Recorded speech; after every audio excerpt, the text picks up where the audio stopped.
Hey there, beautiful humans. Ryan Magic here, and welcome back to the show. In today's episode, I'm going to be teaching the four truths. The four truths, also formerly known as the heart's prayer, which is a practice that I personally do religiously, at least 4 times every single day. And it has been one of the most game-changing practices that I've ever done. And I also created it. I created it as a solution for the fact that I continually forgot the truths or the ways to see the world that were most empowering for me. It's like I would go somewhere and to a seminar and feel really motivated and then forget about it and then find that I kind of lost that inspiration.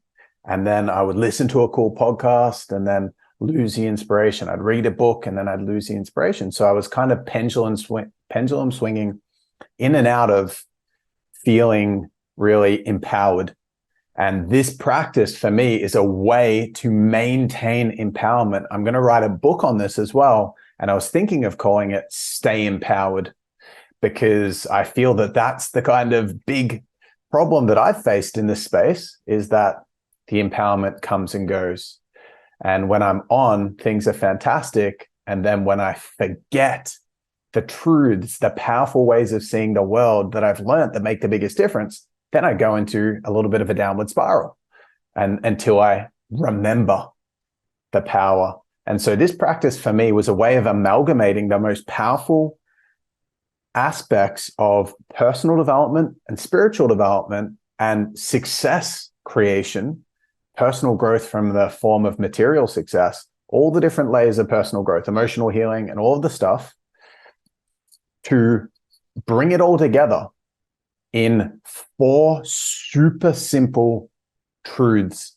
And I use this as a practice to stay empowered every single day. Like I said, I do it 4 times. So before I jump into the episode and go through what these 4 truths are and how to do the practice and blah, blah, blah, if you haven't reached out to me before, please do. Please hit me up on Instagram at @TheRyanMagic, or shoot me an email, ryan@ryanmagic.com, and just say, hey, I would love to connect with you. If you're like someone that's engaged in the brand, but we haven't connected before, it would be such an honor to get to do that. So please reach out. And if you're looking to take the wisdom that I share and use it to impact your life in the most epic way, the way to do that is to come along to my Art of Courage workshop. It's a workshop where I teach the solution to fear. And it's an entire modality that I'm teaching called the Core Method, which is the ultimate way of seeing how to approach life that enables the spiritual aspect of life and the emotional healing aspect of life and the mental optimization aspect of life and the success drive all tie together. And it took me a solid 15 years of being in personal development before I was able to have this beautiful download, a message straight from the divine on how it all synced together in a way to approach life in a really integrated fashion. And it's been an absolute game changer for me. And courage has really enabled me to achieve everything that I've achieved in life has come off the back end of courageous steps. But it's so difficult to be courageous because fear is so pervasive. And I've found a way to continually lean into fear in my life. And it's created an amazing life. And I will literally create all of my biggest desires that that I have in my life, thanks to this way of approaching life. And I would love to gift that or pay it forward to you. So you can check that out at ryanmagic.com under Courage Workshop if you want to know more. Cool. Anyway, that was a big promo. Thanks for being patient. Let's get into the episode.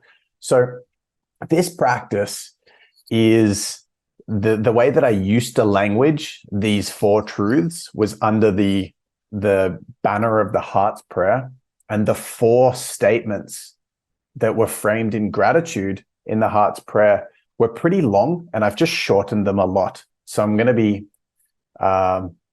teaching the new statements in this episode, the new truth statements.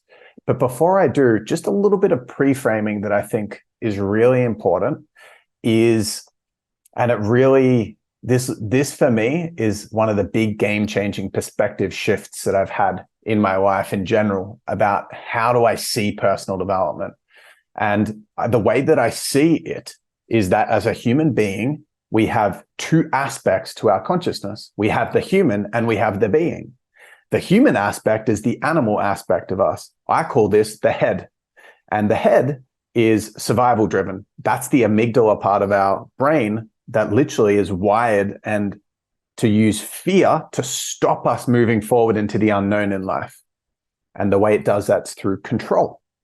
So we have this head aspect. It's survival based. It's survival brain. It's safety driven. It's fear driven. It's control based. And then on the opposite side of our head, of our mind, our consciousness, is our heart. And that is the being aspect of a human being. Yeah. And that being aspect is the more developed aspect of our consciousness, which operates through the prefrontal cortex, which is the part of us that leverages intuition and critical thinking and accesses compassion and love, and versus the amygdala of the head. And the heart, as I like to call it, its motive in life is fulfillment, freedom, liberation. All those three are synonyms, but fulfillment based versus survival based. So the heart is fulfillment based, and the way that the heart perceives that fulfillment will be created is through a myriad of different things, two of the main ones being love and growth. That's where fulfillment is extracted from, loving and growing. And both of those things, to love and to grow, actually require us to delve into the unknown and surrender control and be courageous to step into those aspects. To be courageous, to be vulnerable, to be able to see love means to loosen the grip on our ego and surrender our attachments. And so we have these two completely opposing aspects to ourselves, which is why we often say, I'm in two minds. I'm in two minds. One of me, like part of me wants to chase his dream. Another part is terrified of failure. One part of me wants to go and approach this person and say, hey, because I feel I'm really attracted to their energy. I want to go say, hey, but another part's terrified of rejection. One part of me wants to tell my family what I really feel and be truthful, but another part of me is terrible that I'm not going to be terrified that I'm not going to be accepted. And so we're often in life struck in between two completely opposing aspects of ourselves that both are well-meaning. The only difference is that the head is old technology. It was formed and we're programmed based on spending generations after generations after generations, thousands, tens of thousands of years living in the wild. And our psychology is programmed from the head aspect of our consciousness to survive in the wild. And the things that it told us, like you need to fit into the tribe so you don't get ousted and die alone in the wild, that programming to desperately fit in and be terrified of judgment, rejection, abandonment, that programming was so important in a tribal dynamic. Because if you were in a tribe and you all believe the same things, the stories of creation and the traditions, and you just completely go against all of those things, it's not like you can just go onto the internet 8,000 years ago and just go move to another country and join another group of friends. That's it. You got the tribe. And so we'll program. That's an example of how we were programmed very differently, because now if you get rejected, it doesn't mean anything. It's completely cool. There's millions of people out there. If you get rejected on a sales call, you feel like you're going to die. But in your body, your nervous system, the amygdala kicks off.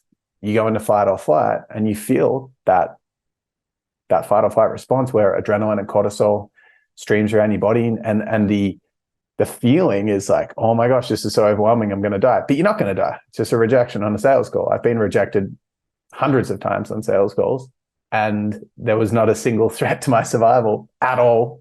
But in the wild, if you get massively rejected within your tribe, that's a big problem.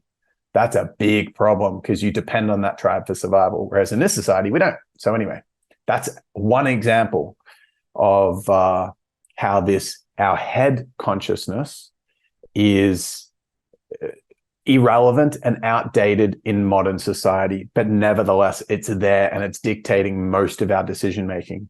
We have a strip of flesh along our spinal column called ganglia, and it houses clusters of nerves that are either working for our sympathetic or parasympathetic nervous system, our fight or flight or rest and digest, our head or our heart. Okay.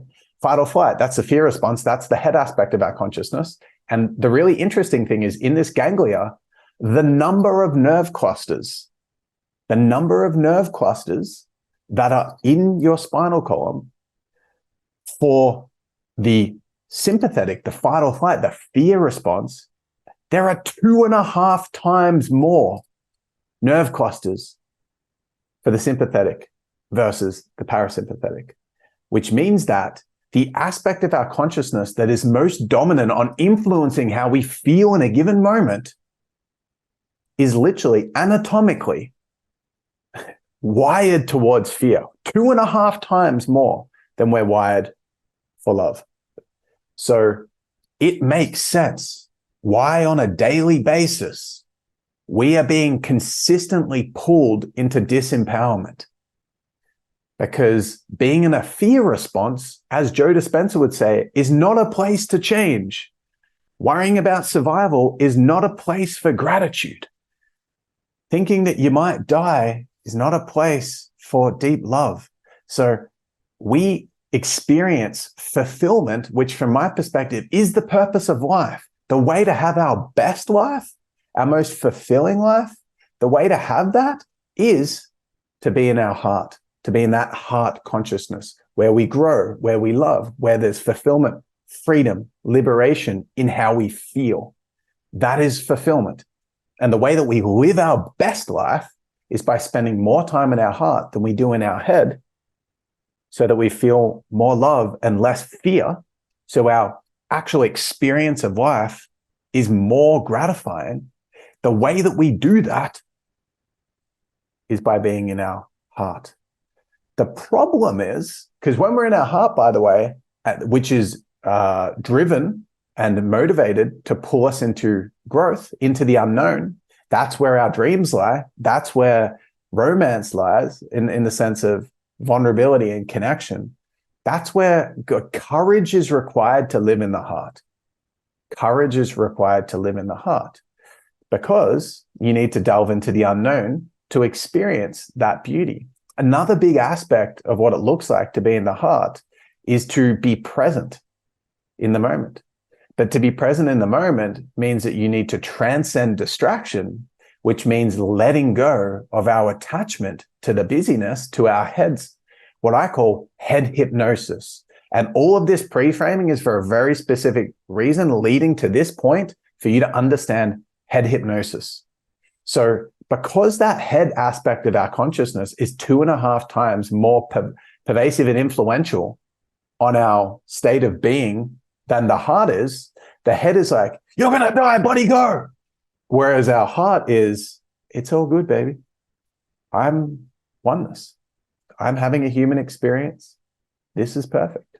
So the heart is a lot less demanding and a lot less loud. It's quiet, it's subtle, and it's omnipresent, omnipotent. It is literally infinite and timeless in nature. And so it's a lot gentler as a feeling. And therefore, when the two fight off in your life, if you don't know how to get a grip and have awareness over the head, then the head's going to rule your life. And I call that head hypnosis. Head hypnosis. I was listening to Eckhart Tolle, who I've been listening to a lot recently, who is ridiculously advanced in his understanding of spirituality and life. And I was listening to him. He was talking about that challenge in life is the way to access enlightenment. You don't start to pursue a deeper connection, what he calls and he believes that Christianity and Catholicism really is about, and what Jesus' teachings were really about, is accessing the kingdom of heaven, of which is portrayed as a afterlife experience, which is probably true from a sensory experience because you're going back into oneness, into source when you pass. But from my perspective, but he's saying that the kingdom of heaven and Jesus' teachings was about accessing the kingdom of heaven, kingdom being the body and heaven being the sky, accessing spaciousness, the sky, infinite space, accessing that capacity to connect to the divine inside your human experience. And that's what Eckhart Tolle was saying, that challenge is what puts us into the kingdom of heaven. When all of our attachments are being met and life's going great, thanks, like according to our attachments and all the things that we thought that we should be doing, when life's kind of like smooth sailing, it doesn't demand for us to change. We'll keep going along within our comfort zone, keep flying along with the head hypnosis. But when disaster strikes, that's when we are forced to look deeper. And that's when we wake up to the truth of reality, which is that the kingdom of heaven is a state of consciousness. That is the heart. The head puts us in hypnosis to direct our behavior, our thoughts, our feelings in a way that keeps us in the familiar because it believes that we're going to stay safe like that. So if you felt yourself ever being at a point where you're like, how did I stay in this relationship so long? I knew I wanted to do something different with my career. Why did I stay in this job so long? The answer is simple. Head hypnosis. Your head hypnotizes you. And Eckhart was saying the other day, that exact thing. This is the way that I refer to the concept of the head leading our mind. I call it head hypnosis. And it was refreshing to hear such an embodied spiritual leader such as Eckhart Tolle refer to it the same way. Not head hypnosis, but he was saying that when you're going through life, the only way to start to access the true experience of the purpose of life, which is to access the kingdom of heaven, is to be aware that you're in hypnosis. And the only way to become aware that you're in hypnosis is to stumble upon awareness, which often happens through challenge. Whereas I disagree. I don't think that's the only way to connect to awareness, which is why I created the Four Truths. So that's a long-winded pre-framing, hopefully insightful. Hopefully you found value in that reminder or that new teaching, that the way to access your most fulfilled life is to enter your heart. And the way to enter your heart, you must become aware that you're in head hypnosis. Head hypnosis looks like lots of different symptoms. Head hypnosis looks like unhealthy behavioral patterns that are not done by choice, but are involuntary, acted upon because it's a patterned way of behaving. That might be being a pleaser. That might be attempting to fit in and be loyal. If you look at the Enneagram personality types, they spit out a bunch of different primary personality patterns that people can utilize as their strategy in life. And they're all head hypnosis when they're being executed on because they're being done unconsciously. It's not like it's not like you're in a situation where you're choosing to do it. It's just ingrained. You just do it. So for me, I'm the achiever personality type. And I was achieving unconsciously for a good solid 6 or 7 years without being aware that I was burning myself out, without being aware that I was in head hypnosis. So I was staying to the familiarity of achievement, which in society is celebrated, but from my capacity to access the kingdom of heaven, definitely didn't, because I was completely unaware. I was completely ruled by that patterning of behavior. Perfectionism is another one. Being an overgiver or a pleaser, being overly intellectual is another one. Being like identifying as someone that's different. It's called the artist personality type, where it's like dramatic and then the need to feel different. And so someone literally will make a decision in their life without even thinking about it consciously, but just to do something that goes against the grain because they want to feel different, even if it's not going to connect them to their heart, even if it's not for their own highest good. they will still do it because it's a patterned way of behaving. That's an example of head hypnosis. Another one is being like a massive controller, like needing to be in control, needing to be the one that's leading the show, needing to be the one that's the one leading the plans of the catch up. It has to be in my house. It has to be, we have to go out tonight. I don't feel like doing it that way. You could say, hey, how do you feel about 6? And I'd say, let's do 7, because they have to be in control to feel safe. That's a patterned behavioral response. Being aggressive is another one. Being a mediator where you just can't handle conflict and you always need to keep the peace, even if it's not what's best for everyone. Maybe conflict's needed to create more harmony long term, but you don't have any influence on that. Someone that needs to seek variety and adventure, also known as the enthusiast personality type. That's another patterned response from head hypnosis. So ego personality types is an example of what it can look like. Automatic, unconscious behavioral choices from ingrained personality patterns. That's an example. And that can be functional to a certain degree. So it doesn't look as, doesn't have the perception of as much toxicity. But another massive example of head hypnosis is numbing through short-term gratification.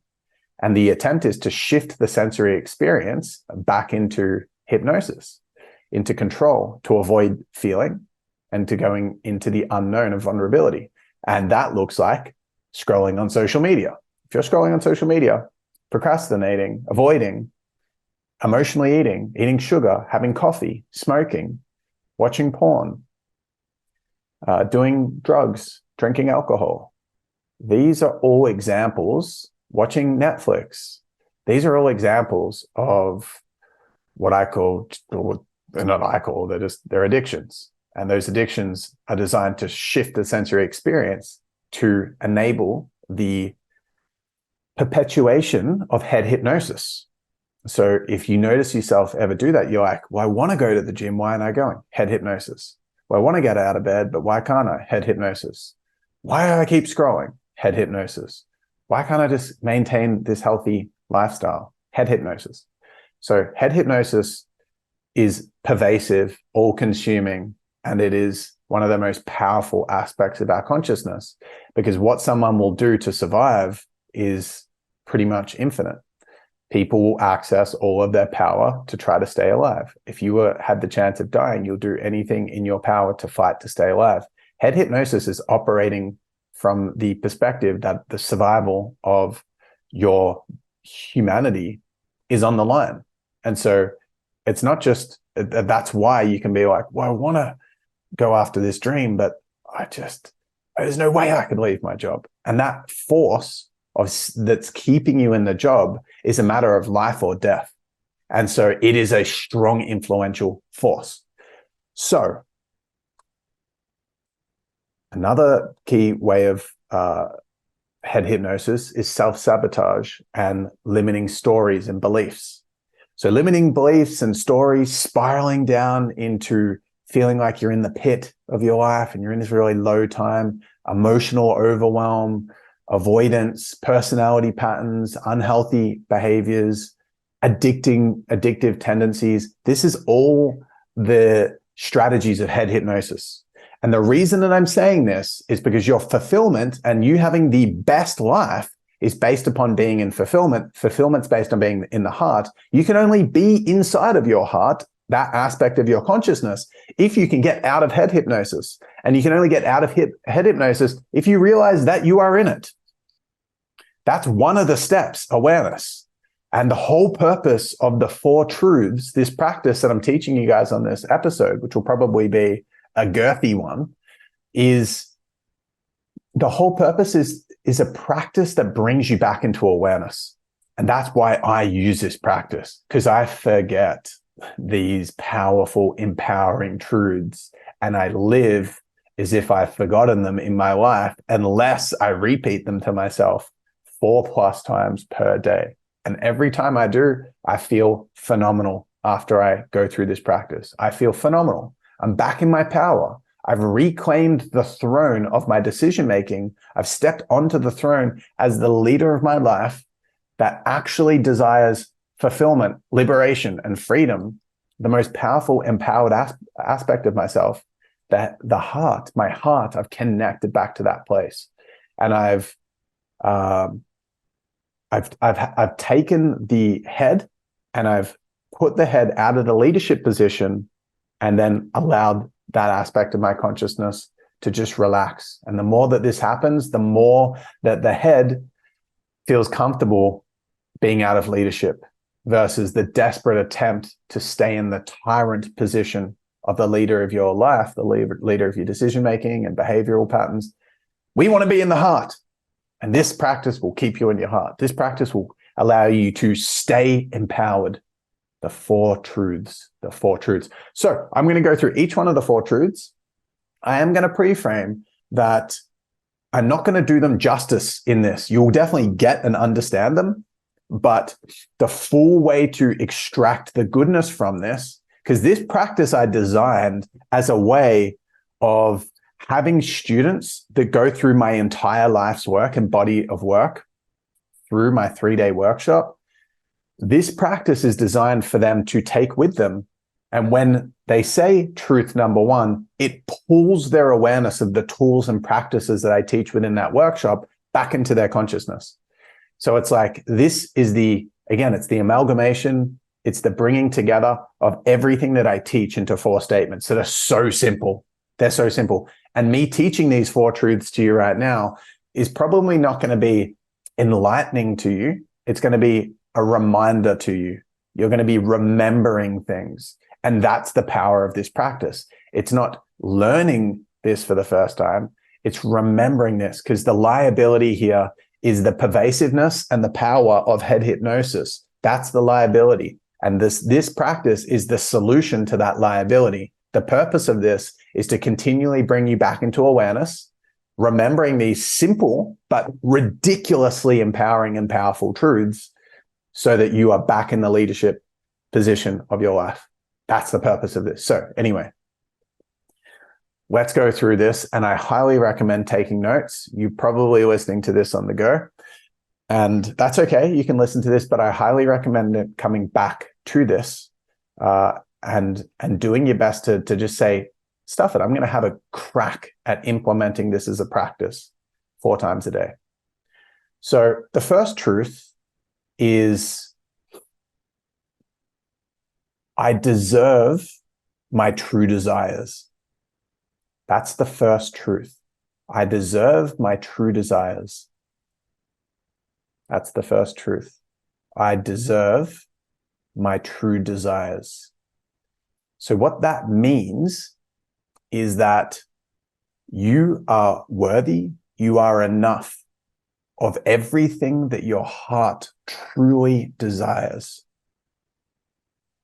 You are good enough as you are to be able to create the dreams that sit in your heart. Your dreams are possible.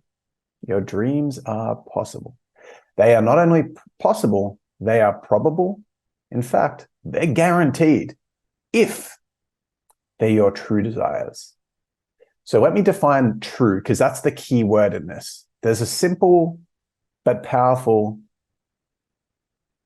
truth within this, and that is that the universe desires for you to be in fulfillment. That's what the aspect of being is. We've come here as a human to forget that we were the source of all creation and that we're infinite creative potential and that we're oneness and that we're the divine, that we're the unmanifest world, that we are singularity. We've come here to forget that. And that's why the most powerful force in the universe is ignorance, aka in human consciousness form, head hypnosis is the most powerful force on the universe, which is why having different practices like meditation and the heart's prayer, or the 4 truths, as I now call it, is important and needed, and no shame needs to be put there to cancel out the entire force, the force of the most powerful force in the whole universe, which is to have us forget the truth of what we are. The truth of what we are is infinite love. But we forget that on a daily basis, which is why we feel disempowered. We forget it. And so your dreams are possible when they're your true desires. And there is so much power in what I'm about to let you know. And this is what I use to pretty much courageously approach my life. Is, let's say, for example, I'm going to do this podcast episode. For every action or theme or area of my life, I have two competing intentions. I've got the heads, what I call attachments for doing this podcast, this episode, and I've also got my heart's desires. Remember, we have those two aspects of our consciousness, head and heart. I've got my head's attachments of how this podcast goes, which are rooted in fear. And I've got my heart's desires, which are rooted in love. And so I go to do this podcast. If I am orientated towards the head's attachments, I'm going to be putting myself in fear consciousness. So let's say with this podcast, what are my head's attachments? Well, my head wants to be liked. I want to be, it's all my ego aspects. I want to be liked. I hope it gets lots of downloads. I hope you guys listen to it and think that I'm smart. My head's attached to getting clients because you guys are so impressed that you're like, well, I want to do more with Ryan. I want people to come to my workshop. I'm attached to that in my head. I'm attached to looking and being perceived to be a good looking man. These are not all strong desires, but I'm just pulling, I'm trying to give as many examples as possible because it'll be in there somewhere. I would have my head's attached to sounding good, sounding like I'm in flow and not losing my words and being concise and having brevity with the way that I speak. These are all head attachments.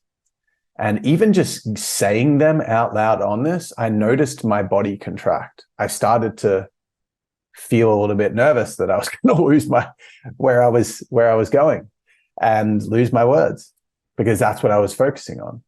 And so it was completely contracting. And so my belief is that I deserve, this is the truth, that I deserve my heart's true desires. I deserve my true desires. My true desires, though, opposingly to those head's attachments, which put me in fear, my true desires are to use my voice to be of service. It's to speak from my heart. I have a true desire to use my words to help you understand and feel how beautiful you are as an aspect of consciousness. I want you to feel as much self-worth as possible. I want you to feel so much love.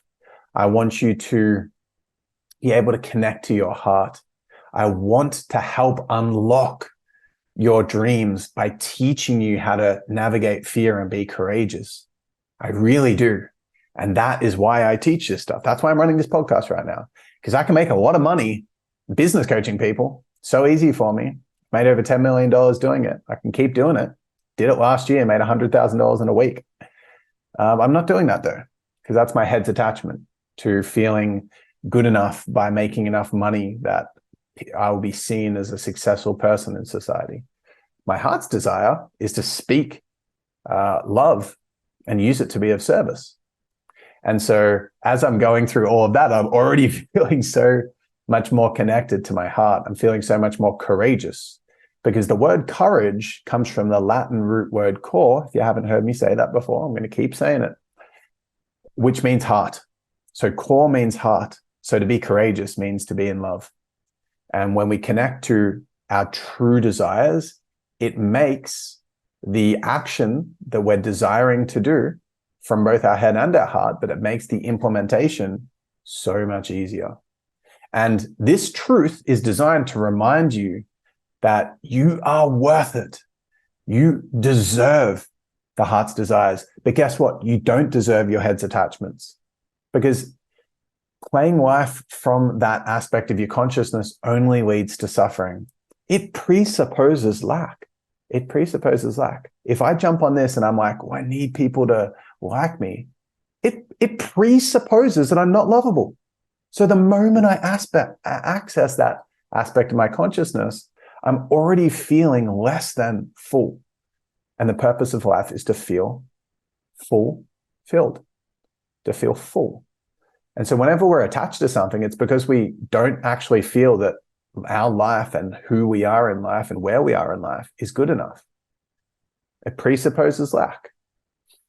And so the reminder here is that the things that you were given by God, God didn't give you these dreams that really sit deeply in your heart. God or the universe didn't gift you these ideas that are so resonant for you and so exciting for you and so aligned for you that you feel a connection to. They weren't given to you in jest. Yeah, just to have a laugh. God's not here to tease you with it. God is here to give you access to fulfillment. And when you're pursuing your dreams, let's say, for example, I'm just going to use two really common dreams. To have a successful purpose is one, and to call in your dream partner as another. If you're pursuing your purpose from the aspect of your consciousness called the head, which means that I deserve my desires. I didn't say that. That's not the truth. The truth isn't that you deserve your desires, because that would be me saying you deserve to feel less than. That's not what I'm saying. I'm saying you only deserve your true desires. Your true desires are what you deserve. You deserve to access and experience living out what your heart wants, not your head, your heart. And I'm here to say that it's possible. Imagine, I'm not okay with imagining that we'll be gifted ideas and things that genuinely sit in our heart, but we just can't, we don't have the potential to create it. I just don't believe that. That's nonsense. We are given them because we can create them, but it's the fulfillment's the purpose of life. And we're given these desires to feel more fulfilled. Fulfillment, from my definition, is to have the highest consistent quality experience of our life. High consistent quality experience. Not to achieve some random arbitrary outcome, which doesn't, if you won a boat, but you felt like crap, who gives it? Like, why is that a good thing? You know, if you make $1 million, but you feel like crap and you're all burnt out and you're disconnected and you're always like compensating for feeling less than by using addictive substances and whatnot. That sounds terrible. Like, I always use the analogy of being in the Maldives, but having like a materialistically chosen partnership of which you're in like a heated argument where you're just stuck and angry. And it's just like one of those arguments where you're just like, why don't you understand me? How do you not see that you're wrong? And you're just in the thick of it for an hour. And I get to teleport you there. You can either have that experience for an hour in the Maldives though.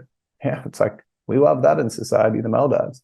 Or you can go into a garbage tip that stinks, but be with your partner having the best time, chasing each other around. It's raining. You're feeling in love, playful. You're feeling so grateful to be with them.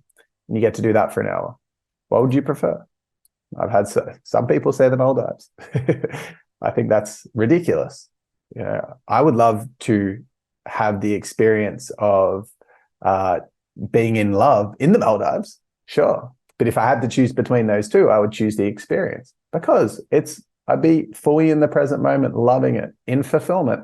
In the other one, I'd be in suffering. I'd prefer to be in fulfillment. When you follow your heart's desires, you experience fulfillment.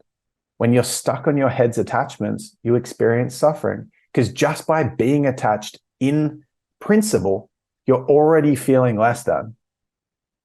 The moment that you're attached to something, it's because you have placed your self-worth in that thing already, right from the start.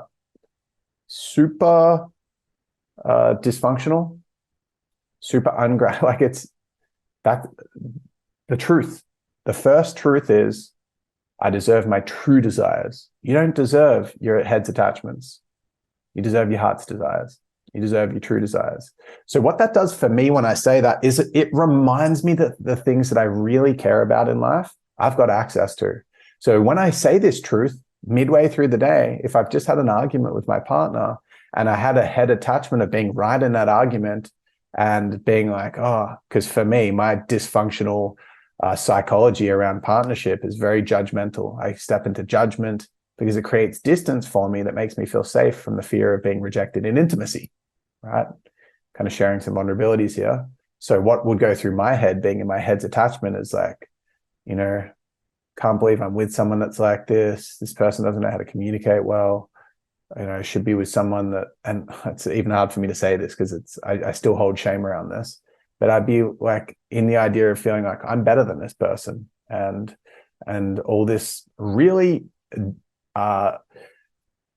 dysfunctional lenses that causes me to feel suffering at the end of the day. It's like I'm the ultimate one that loses in those times because I'm connected to my head's attachments. My head's attachment is this fantasy of being in some like with the one that is like perfect, essentially. So when I say this truth to myself, when I go through this practice of the 4 truths, I call it a truth check. When I do a truth check, I say that first truth, and then I go, well, what is my head? That's my head's attachment. And then I almost like glitch out of the matrix. I'm like, what was I just doing? I've been dysfunctionally pursuing being right and all these unhealthy behavioral patterns in relationship, avoidant attachment and all this stuff. And then I go, how did I not notice that I was in that? And it's not like as joyously as I'm communicating now, doing what I love on this podcast, but I go, oh, crap. How did I not see I was in head hypnosis? My heart's desire here is connection. And I deserve that. I'm worthy of that. How do I access connection? By apologizing, forgiving myself, and showing emotional vulnerability. And then I'm in a state of fulfillment because now I'm back in connection. My ego took a hit. My head's attachment was not met, but my head's attachment presupposed lack. My heart's desire presupposed I'm okay. It's okay to make mistakes. It's okay to not have it together. It's okay not to be perfect. So I then come into that conversation with an apology, and I'm back into my heart. I'm back into fulfillment, thanks to reminding myself of that truth. Okay. I also can be in a spot where I'm just in procrastination and I'm avoiding all these things in my business and I'm not being productive. And then I say truth number 1, I deserve my true desires. And then I realize, what's my true desire in business? For me, this is business right now. My true desire is to be of service and to love the process of being a channel of my voice to serve. So I can do that pretty easily. I've got instant access to an audience by clicking go live on Instagram or Facebook, which I do every day at least once.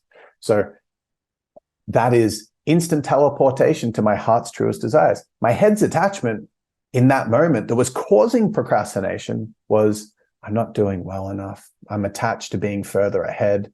I'm attached to having a big business. I'm attached to being recognized. I'm attached to being some famous thought leader. I'm attached to making money and having people perceive me as successful. I'm attached to looking good. I'm attached to getting heaps of people come to my workshop. I'm attached to sounding good and being perfect with the way that reel gets released. That ain't my heart's desire. I tell you that. That presupposes lack. So I'm sitting there in fear in my body, feeling all this resistance, feeling all this disharmony internally, like, oh, this muck, this yuck. And I'm procrastinating and I'm in freeze and I'm feeling like crap because I presupposed lack. I don't deserve that. I deserve my true desires, not my head's attachment, not my head's desire. My head's desire / which is not actually a desire, because a desire is like, I want this. An attachment is I need this. The heart's like, well, I want to be of service, but if I don't do a podcast episode today, I still get to sit in the beauty of the moment. I still get to enjoy my life right now. My whole experience of life's not hinged on whether I do a podcast today, but I desire that. It's a true desire. Whereas the head's not so much into, well, it's a nicety. I would like it. It's like, no, I freaking need it. And if I don't have it, I'm not enough.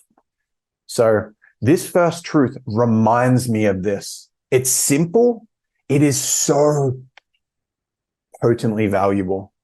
This is so valuable because it reminds me my dreams are possible. So when I connect in, I go, well, I deserve, and this is what I say to myself when I say this in my head and I say the first truth. Cool, I deserve my true desires. Firstly, the way that the practice works is I say, I'm so freaking grateful that I deserve my true desires. I'm so freaking grateful. That's how I say it. I'm so freaking grateful that I deserve my true desires.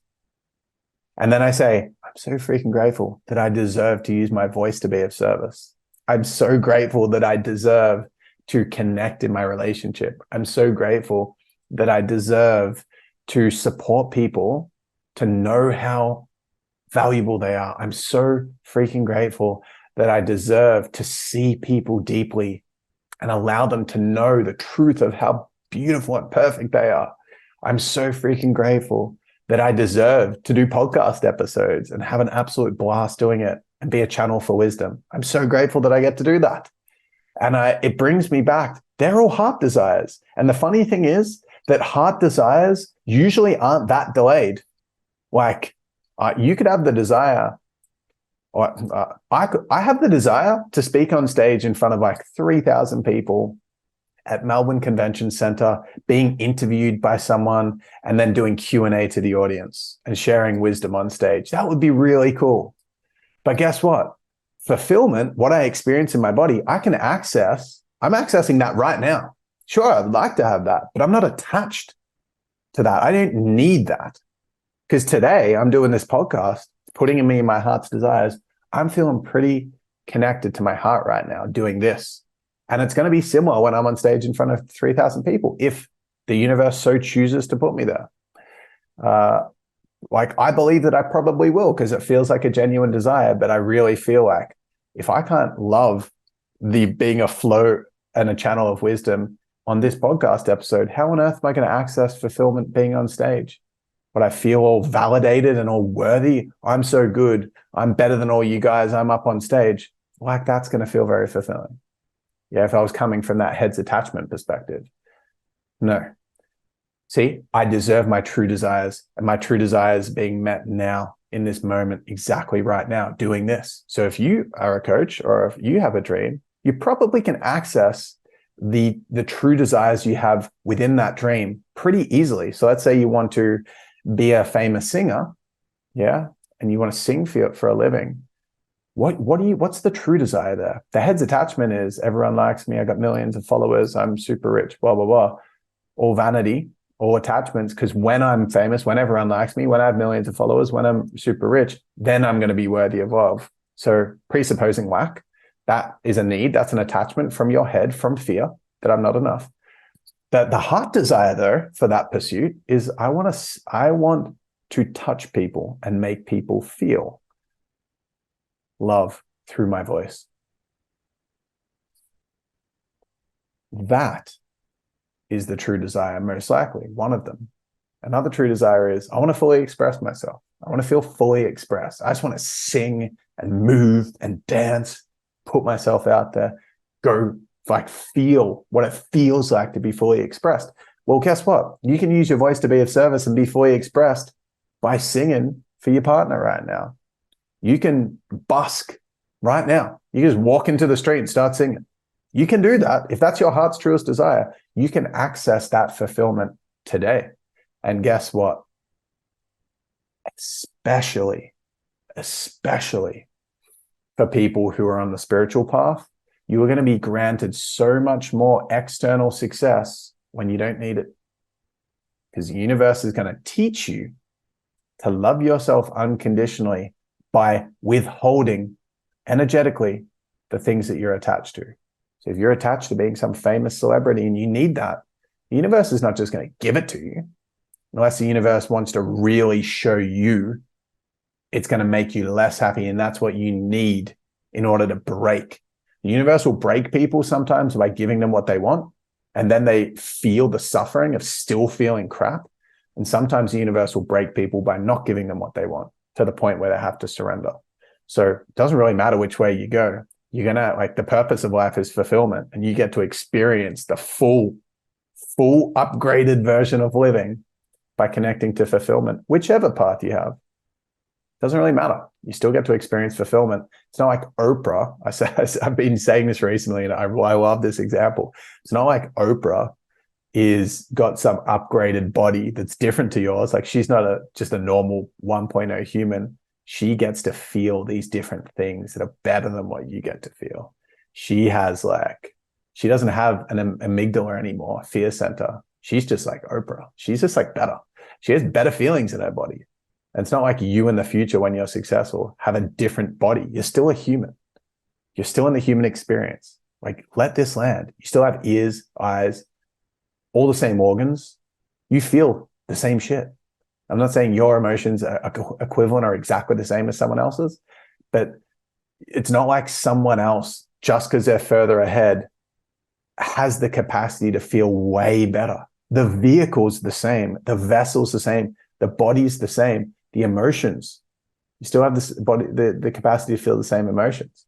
Still have the capacity to, it's like if we, because within the human world, we're in such advanced, unique expression in the world right now, with escalating technology and like globalization and all these cool inventions, and we're rapid innovation in the way that our expression looks in the world versus any other animal species. It's not like rabbits also have technology and laptops and stuff like that. So if you saw a rabbit, you just go, well, that's a rabbit. That's a rabbit. That's also a rabbit. That's also a rabbit. Yeah, sure. They have little unique quirks about their personalities, but it's not like one rabbit feels like has a completely different experience of life. They're all driven to find food and not be eaten and procreate. Same with us. I hate to take us off the pedestal as humans. We do have that being aspect to the human being. It's not like you have rabbit beings where like they've got half rabbit, they've got half head, but they've also got half heart. No, they're just rabbit. We have human and we have being. So we have that advanced thing, but all human beings have human and being. The bottom line is, whether you're in a private jet with 25 10 out of 10 model chicks, and you're the most famous soccer player in the world, and you're having a massive orgy, bathing in money and eating crazy food, guess what? You're still in the same body. You're still going to feel the same things. You'll feel really high, and then you'll have the crash, and you'll feel really low. You play PlayStation for ages, or you watch porn for ages in your bedroom, and you have massive high, you feel all elated, and then you relieve yourself, then you'll have a crash and you'll feel low. So you're not in a different body. Fulfillment's the purpose of life. Until you learn to give yourself the gift of the fulfillment from the moment, you're going to be chasing your fullness outside of yourself, and you're going to be on a treadmill running for the rest of your life. So this truth reminds us of this. I know I've beat down on this truth a lot. I've not hit this point home, but I want you to feel the essence of this. The truth is, I deserve my true desires. So that means all the things that you look up to most, your partner, I really want to call him my king or queen. But if it's a head's attachment of, I want to meet someone that's super hot, so everyone thinks that I'm awesome and I got a high status. I want to be with someone that's like really successful. I'm just projecting what my head's desires have been. But I want to be with someone that's really successful. I want someone that's so romantic. I want someone that gives me all this stuff. You're looking to feel validated. Their head desire, their head attachments, their needs. I'm not enough until I meet this person, right? Whereas the true desires are connection, and to be seen, and to be supported, and to give and receive love, and to learn to love unconditionally. These are things that you can feel and experience before being in relationship. And they're very wholesome aspects of romantic relating as well.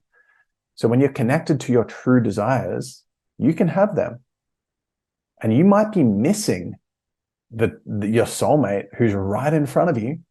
You might already know them because your head's attached to feeling externally validated and attached to some ego idea of who you're meant to be with.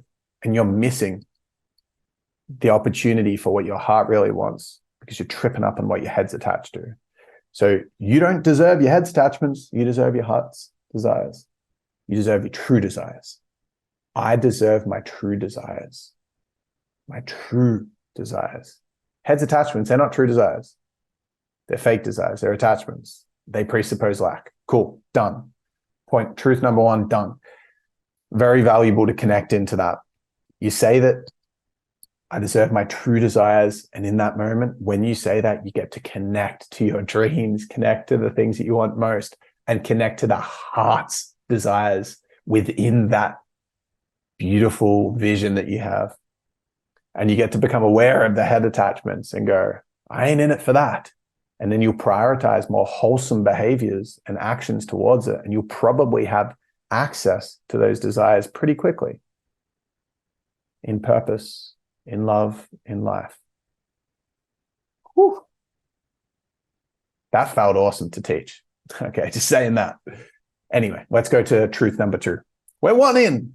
This is going to be a long podcast. I'm going to use this for people to come back to. Anyway, go to number two now. So number two is where I am is perfect. Where I am is perfect. Where I am is perfect.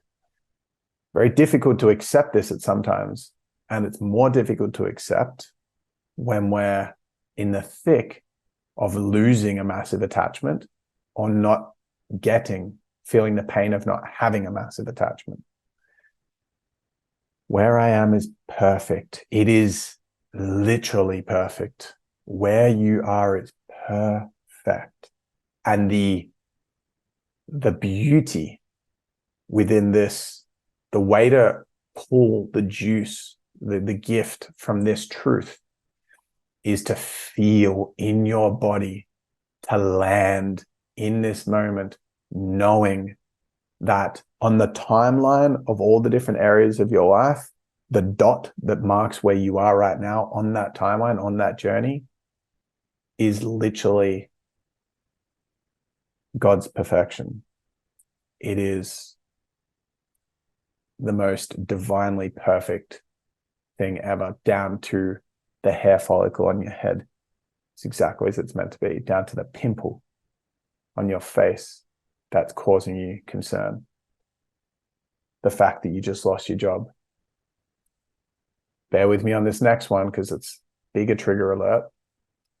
And I don't want to minimize the experience of what it would feel for this to happen. But conceptually speaking, and in the truth of the love of the universe and God, it is true. Even if you got diagnosed with cancer, that's perfect. I actually had a woman at the last Heart's Prayer workshop that I did, or two Heart's Prayers workshops that I did, where I taught this. And there was a woman that had cancer. And it was a couple of years down the line, but she said it was the best thing that ever happened to her. There was also a beautiful man who had been to prison, and equally so, completely changed his life around. But in the moment that you find out you're going to prison, I can't imagine that you'd be able to see that. I wouldn't. I'd probably be massively freaking out and my head would be going crazy. My need for survival would be kicking in massively if I got diagnosed with cancer. I'd be so upset and disappointed and terrified and all of these things. And this point I'm not teaching this principle as a test of, well, you should be able to see the perfection. No, this is a reminder of the truth that everything is unfolding perfectly, and it can be so difficult to feel that truth because it's so difficult while we're head dominant. Remember, the head is survival-based, safety-driven, fear-based. It feels safer in control. So when we're in head hypnosis, it's controlling everything. When life throws us a curveball, which is given for us to deepen our enlightenment, our connection to the truth of nature, we are given challenges to support us to ascend and more deeply connect to the truth of life, to spirit, which unlocks greater fulfillment, which makes our life better. So it's like the challenge feels terrible, or I'm going to continue to have challenges, and I know that when I initially receive each challenge, I'm not going to be feeling like it's perfect. Well, I might actually, because I'm pretty solid at seeing this. So I don't want to. Universe, I'm not asking you for challenges that I can't hold. I just want you to discern what you think I can hold to have my most fulfilling experience. And when we are at a point in our lives where the challenges feel unbearable, this is a reminder that you're actually exactly where you're meant to be. Like, exactly where you're meant to be. Because the purpose of life as a soul, from a soul's perspective, is to come here as a human and to experience the different flavors of reality, which is different to being in oneness.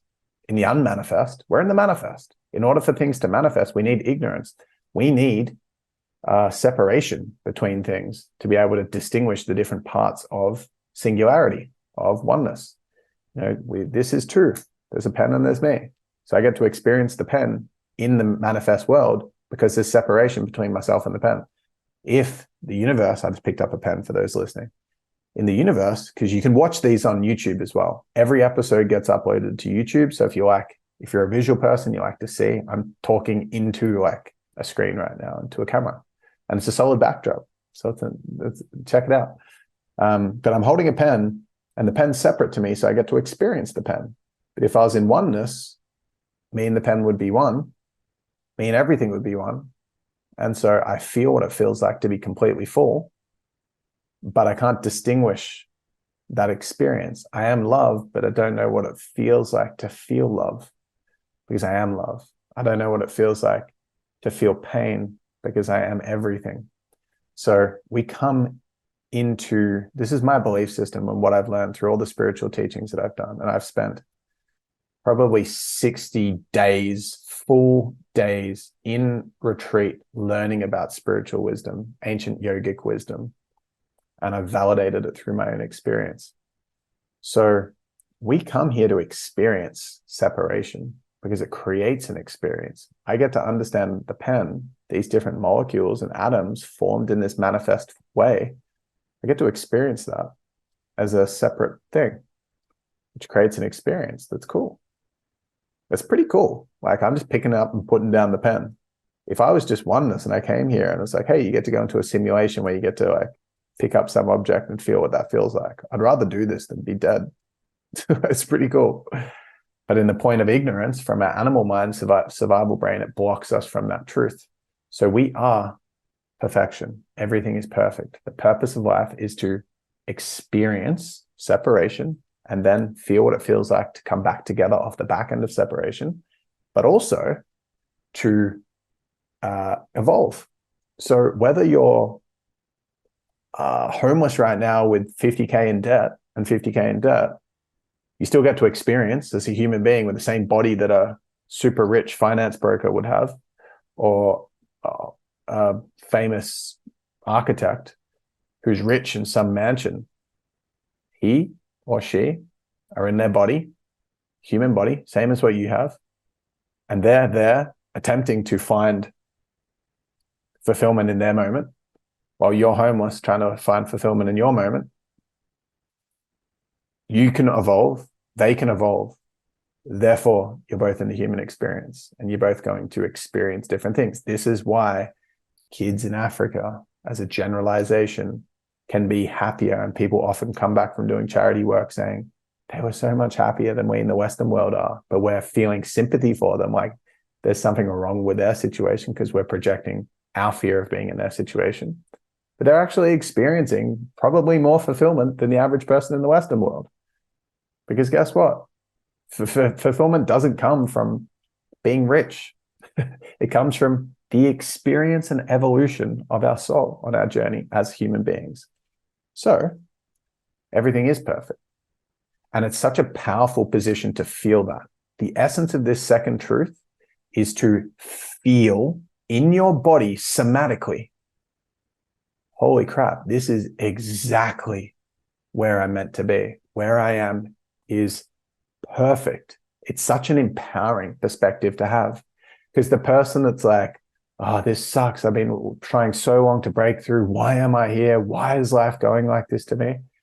That person, in terms of their capacity to access their heart, their prefrontal cortex, their critical thinking, that person's dysregulated. They can't think clearly. They can't make better decisions. The person that feels regulated and actually feels a sense of full acceptance and celebration of where they are, because they know the truth, which is that where they are is perfect, that person's regulated. That's a powerful person. If I had to compete against someone in anything, let's say chess, one person thought that where they were in their life sucked. One person thought that where they were in their life was perfect. I'd want to verse the person that sucks, like if my goal was to win, because they're going to suck. They're going to suck at the game because they're dysregulated. They're not powerful in that position. It's not powerful when someone's like, why can't I attract a man? The person that's like, I'm not in a relationship. I'm excited to meet a man, but I actually feel really solid in who I am. And I really love my life right now. It's beautiful. It's perfect. That person's powerful. That person's powerful. And Steve Jobs said in his famous Stanford address, you cannot connect the dots looking forward. We can't predict where us following our intuitive, aligned, courageous steps into the future. We can't predict exactly what that's going to look like in the future. But we can see if we look backwards that the dots always connect. It's so easy, much easier to make sense of things looking backwards. And I'm going to give you a prime example of this. Relationships. Have you ever been in a relationship where it hasn't been working out and you're just like, oh my gosh, why is it so hard? I'm so scared. I hate this. Like, I just want to love this person. They can't just do this thing for me. And like, why is this happening? And why do I have to be such an asshole? And blah, blah, blah. That experience, in that moment, we can feel this ain't perfect. It'd be pretty easy to feel like, where I am is perfect. I don't know about that. This relationship sucks. I don't feel like this is perfect. But fast forward 18 months, 1 month, 6 months, 6 years, when you have met your more aligned next partner and you're feeling way more fulfilled and you got so much learning from that experience, it makes sense why you went through that. It makes sense now. The dots are connecting now, looking backwards. Looking forward, I couldn't see that I was going to end up with this way more aligned, amazing relationship partner. But now it makes sense. I can see how the dots connect. Get diagnosed with cancer. Oh my gosh, where I am is not perfect. 2 years later, my life is so much more rich. I completely shifted my values in life. I'm now fully on purpose. I understand what's actually meaningful in life. Thank you, thank you, thank you. That was perfect. I couldn't see connecting the dots looking forward, but I can now see looking backwards how it was supporting my evolution, supporting my experience. Experience and evolution are both parts of our soul journey as a human being. So where you are is perfect. It is perfect. And it is perfect because it is. If it, like, God didn't make a mistake and sleep in and just go, oh crap, I haven't been keeping an eye on Emra. His life sucks. Like, yikes. Stuff that one up. Oh, I hate to be him. No, that is not happening. Everything is divinely orchestrated to experience different flavors of the human experience. Everyone has equal capacity to experience fulfillment and every moment is equal for that. We'll talk more about that with one of the other truths that we'll get to shortly. So where you are is perfect. God makes no mistakes. No mistakes. Might feel like it is based on your attachments and your survival brain, your head, but from the heart's concern that desires fulfillment based on growth and love, well, where you are is perfect. And when you feel that, you create a foundation of such power to experience your best life. Like I said, your prefrontal cortex is online. You can make critical decisions. You can see things clearly. You can feel empowered. Your heart's open. You can love and connect and experience the beauty of life. It is such an important truth. very difficult to see that truth because head hypnosis inherently feels less than. The head perceives things as imperfect, perceives things as lacking something, and thus attaches to things. The thing is, though, when you're connected to that, you're blocked completely from your power. Someone is very, very, very impotent when they're in their head, when they're not perceiving that where they are is perfect.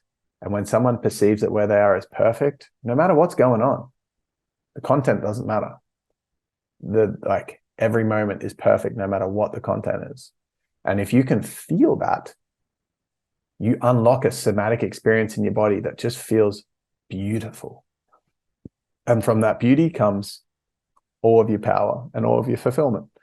And like I said, what's the purpose of this practice, the 4 truths? Why do we do truth checks? We do a truth check because we are in head hypnosis. The head doesn't think where you are is perfect. The heart knows it is. The head doesn't think that they deserve everything. It's like, well, if I deserve it, why don't I have all the money? Why haven't I broken through in my business?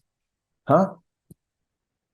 Because the universe is trying to teach you that you deserve your heart's desires, but not your head's attachments. And so these are reminders that bring you back into your power. The person that knows it where they are is very empowered. But I do this 4 times a day. Why? Because I forget it at least 4 times a day. I do this minimum 4 times a day. I'm actually going to start doing it more. I'm going to set an alarm. I'm going to do it more as of this, from this exact moment in time. I'm going to set hourly alarms and come back to it more often, see if my life gets even more fulfilled. So these are reminders and they help you stay empowered. If you go 3 weeks at the effect of feeling like something in your life hasn't happened, or the relationship isn't where it should be, that's a very disempowering experience of life. It's not fulfilling, and fulfillment's the purpose of life, and that's having a high, consistent quality experience. To believe that you're not where you're meant to be, firstly, makes you it presupposes that you know more than God. You know more than the creative force of the universe. I actually think I shouldn't be here. Okay, cool. Well, I actually created the entire universe. I'm pretty sure you should. I don't think I made a mistake there. Yeah, I think I would know. No, you don't know. You're just attached from your head, from fear. Your heart knows that you're exactly where you're meant to be. And when you can feel that, you access your power. That's where you bring the empowerment. So the way that I utilize this second truth when I do a truth check or a heart's prayer, however we want to call it, is I check back in with the major areas of my life that I can often habitually fall into the pattern of kind of judging. So I check in with a relationship that sometimes I'm just like, why is it so hard? Or why am I feeling this anxiety? Or why is this? And blah, blah, blah, all these stories. And then I check in on that in my head because I usually have my eyes closed when I'm doing this practice. And then I go, I look at the relationship and then I just feel in my body. My body has a response to the way that it perceives it to be. And it's usually constricted, tight, tension in there. And then I relax it and I choose to feel the truth, to feel it. Not a thinking thing. I choose to feel that the relationship is perfect. And that feeling then creates a new lock-on, a mental, they call it like a attached missile or a seeker missile that just attaches onto the target. My brain then, from that feeling of it being where it's meant to be, sees all the things to be grateful for in the fullness of it. That means the mess. That means the dysfunction. That means the toxicity, the unhealthiness, and all these aspects. My head, when I'm in my mind there and I'm doing this activity, I start to find examples of how it's perfect. And then I go into my career. And I can even go chunk down more specifically to different areas of the relationship or different areas of my career. They're the 2 main areas of my life.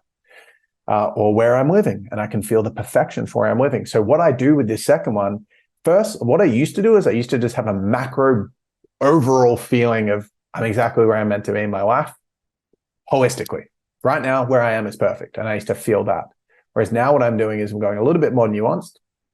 And I'm just quickly checking in with which areas am I not feeling where I'm meant to be? Where am I not fully embracing what is? And then I go to those areas and I relax my somatics and bring in a feeling. I'm choosing to see because I know it's the truth. And because I know it's the truth, so you need to have watched this to get value from this practice. Because by watching this and hearing me say things and taking on the truth that God doesn't make any mistakes, that's a prerequisite in order to access the knowing that it is perfect. If you hadn't heard that and you're like, my challenges aren't perfect, I still don't believe this, and you got your arms crossed, you're not going to be able to access the power of this. And maybe you're thinking that. Maybe there's a challenge or an attachment you have right now, and you're like, thanks, Ryan.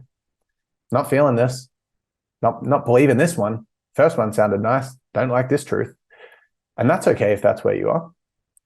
But in order to get the fullness of this truth, you need to know. And I know that where I am is perfect. I know it. I forget it, but I know it. And I forget it, so I have to remind myself of it. That's why I created this practice. Okay. And I just will mention for a moment that I started this model of creating this model 3.5 years ago, this practice, I didn't know how I was going to do the practice, but I was attempting to create a series of statements that encompassed all of the things that I wanted to truly believe about life. And I started with like the 12, 13, 14. I was attempting to get down to 12 and I had like 14 things. And they were super advanced and wordy and complex. And then I've kind of chiseled away. And with some help from my intuition and downloads from the universe, it's being carved out to these 4 truths. And even the heart's prayer, like the first one used to be, thank you so much for gifting me the potential to experience my heart's truest desires. And now it's just, I deserve my true desires. I just wanted to make it as simple as possible for myself and for everyone else. So this really has had a lot of attention and effort into it. And I understand if you don't feel it right now, but just do your best. Do your best. And if you do feel it, you are going to get so much from this. Reminding yourself of this several times a day. Every time I remind myself of this, I feel reconciled with my life and I access my power with this second truth. So I go to the different areas of my life, I alchemize them into a feeling of acceptance and feeling the perfection of that area that I had relapsed into judging, being really disheartened about or feeling crap about. And then I come back to that knowing that where I am is perfect. And that's the truth. Where I am is perfect. Okay. So I'm so freaking grateful that where I am is perfect. I'm so freaking grateful that where I am is perfect. Thank you. Thank you. Thank you. I've been feeling like I've been judging and seeing the relationship as like, oh, it's good, but is it the right one? And having all these doubts and fears come up. But if it's like, I didn't make up my script. The universe has created this. It is perfect. And that allows me to unlock the power of being able to utilize the perfection that's there, to get to experience the perfection that's there. If I'm not thinking it's perfect, I can't get the fullness out of my relationship if I'm judging it. I can't get the fullness out of my career if I'm judging it. I have to accept it to be able to start making the most of it, right? Cool. Truth 2, done. Boom. Let's go to 3. And if you're at this point, well done. I don't know how long this has been going for, but I'm assuming it's been over an hour. Let's keep going. The third truth is I can take my next step. I can take my next step. I can take my next step. I can take my next step. Now, in life, one of the biggest head hypnosis tricks is the belief that we need to know more before we can move. It's so tricky. It's so tricky. It's one of just like, what's one of those moves that's just like trump card? It's the trump card. It's like for the head, If you're in your business, for example, and you're like, but I don't know exactly what my target market is, and you don't move until you've got that clarity, you've been tricked by your head. I need more clarity before I'm. Sometimes the next step is to get more clarity, but oftentimes that's the trump card of the head, making you feel confused, because when you're confused, you're completely immobilized. You're not moving anywhere. Remember, the head is terrified, it's fear-based, but it's really scared of going into the unknown. So the head doesn't want you to move forward into the unknown. But that's where fulfillment lies. That's what the heart wants. The heart wants you to love and grow. Where do you grow? In the unknown. The heart wants you in the unknown. The head does not want you in the unknown. So the head pulls the trump card of, well, what happens if this and then that, and gets you thinking about all these future things that puts you in fear and immobilizes you. It's a trump card. It instantly halts progress. It instantly stops you from being able to move forward. It's the trump card. It's the ultimate trump card. The truth is, and this is why these are the 4 truths. The truth is that you know what to do next, and you have the courage to access what's next. That's the truth. The truth is you can take your next step. I can take my next step. Right? So I'm going to keep massaging this idea out. There's lots to this. If you're thinking 10 steps in the future, you can't take your 10th step. You don't know what's going to happen after your first one, how that's going to influence your second, what you're going to do for your third. So contemplating what's 4 steps down the line has no utility. Has no utility. You can do the next one. And then when you do the next one will be presented. It's like walking up a staircase where the second step does not actually get created until the first one's created. The third one doesn't present itself until the second one's created.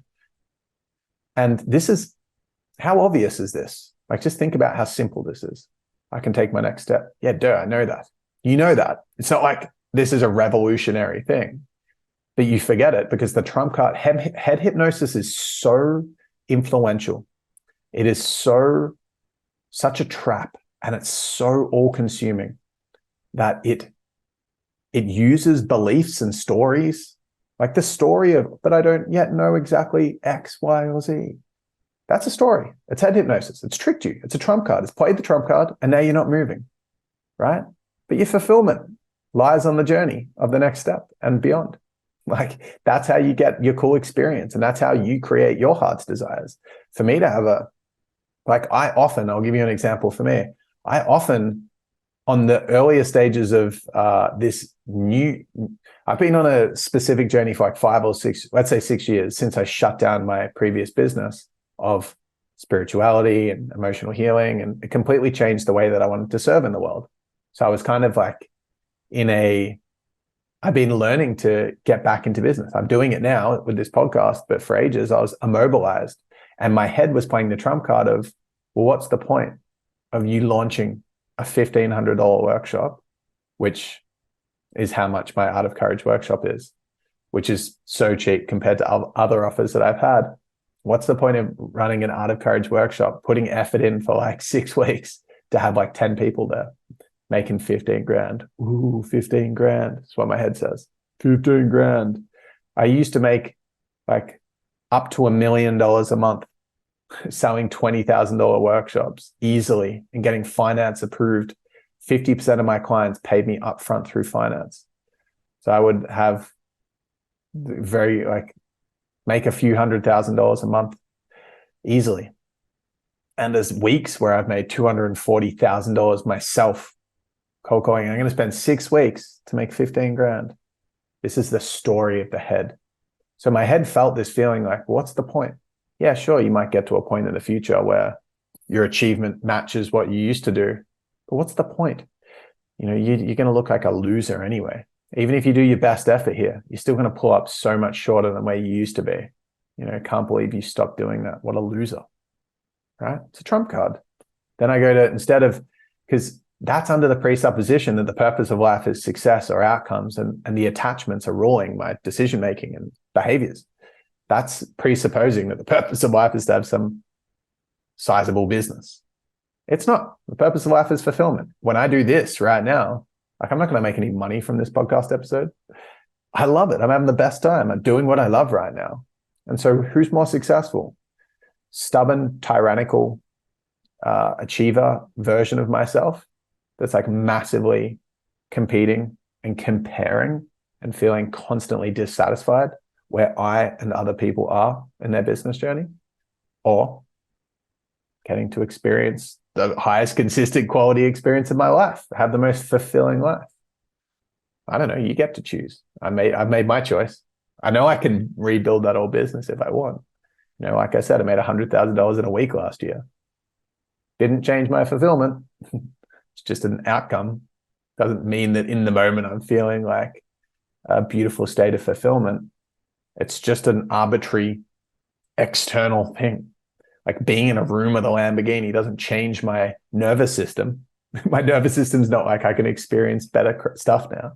So that is a trump card that can be played. Because then when I felt that, there's no way you're going to compete with who you used to be. What's the point? It stopped me doing the thing, like taking the next step. The next step was to do like a Facebook Live or an Instagram Live, or do a post, or do a video I can put on YouTube, or reach out to some people to get them to my workshop, or launch a workshop, whatever it is. You know, I can take that next step. But when the mind is using clarity, confusion, like the idea of needing to understand things more, it's a trump card. You know your next step. You don't need to know 10 into the future. You don't need to know 100. You need to know 10 years in the future. It can be supportive to have a long-term goal, but it's not. You can take your next step. You can take your next step. I can take my next step. I can take my next step. And guess what? If I take my next step, I'm going to get to that 10 steps in the future a hell of a lot quicker, and it could look completely different. So it's a trick. It's a trick. I'm coaching people, and like people are paying me premium money to coach them. We're focusing on the next step. Like, I'll give you a series of your next steps. Just because you're working with me, it doesn't mean we teleport to our goals. It's like, I'm going to get you doing your next step, and not talking about the idea and getting all your needs met from constantly making the goal even bigger because you're feeling disappointed you haven't been taking your next steps. And so you're just going to inflate the goal now and create even more distance from it. So you feel even more paralyzed to taking your next step. No, you just take the next step. I can take my next step. And this is the thing. If you're thinking 10 steps into the future, the problem is that you might not be able to do the 10th step, because every step that we take, we grow. I want you to really listen to this piece. If we as version 1.0 in relation to these steps we're going to take, I'm like, let's say me right now, I'm here right now on this podcast, this solo podcast episode. If I'm thinking about being on the Jay Shetty On Purpose podcast with millions of listeners, and I as me, who's got a lot less listeners listening to this, am feeling and thinking, oh, but how am I going to do that? I'm not going to do that. 1.0 me version is sitting here right now, and it's probably going to be like 500 steps until I do that, or 1,000 or 1,500. So it's not going to be Ryan 1.0 on the Jay Shetty podcast. It's going to be Ryan, 1,500.0. So if Ryan 1.0 is thinking about how to do 1,500.0 action, of course it's going to feel out of reach. It's like if I went to the gym and I was like, but for the first time, I can't bench 150 kilos. That's going to be so difficult. Yeah, no, you can't. So version of you, 300 gym sessions into the future is going to lift that chest sessions, 150 kilos. So if you're thinking about doing it now, of course you're going to feel like that's too heavy. But Once you've done 300 chest sessions, that dude, 300.0 version of you on the bench press, is going to feel very differently about it than you are, because that guy has pushed 300 different sessions with heaps of different reps and sets and types of lifts. That guy's going to think, yeah, I'm used to this. I did 290 last week. I did 145 last week. Yeah, 150 feels accessible. That's my next step. So you got to associate to your next step. There's so much power in this. It seems simple, so our ego can just like diminish the power of this as a tactic to then avoid doing the next step, and then doing the step after, and then doing the step up after. You know what I see this metaphorically with massively as an example of people that would embrace this concept versus wouldn't? Employees versus entrepreneurs when it comes to investing.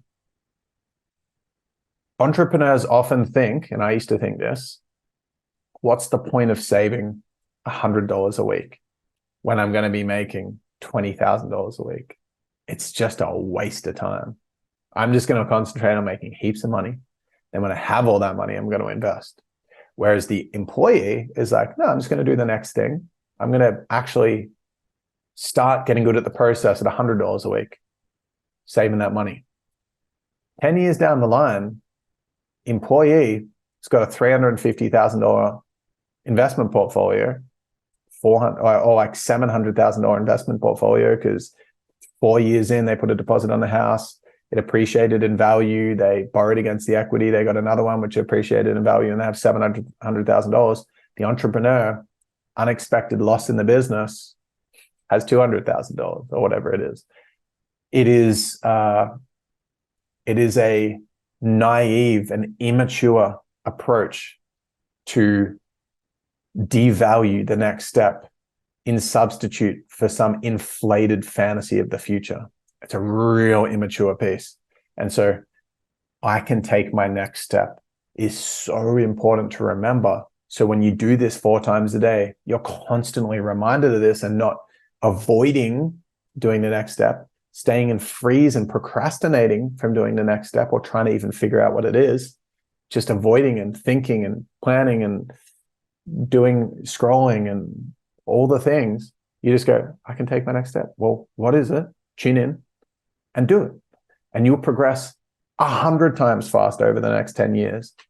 If you embrace this by doing this 4 truths practice and you truth check 4 times a day, it will massively help.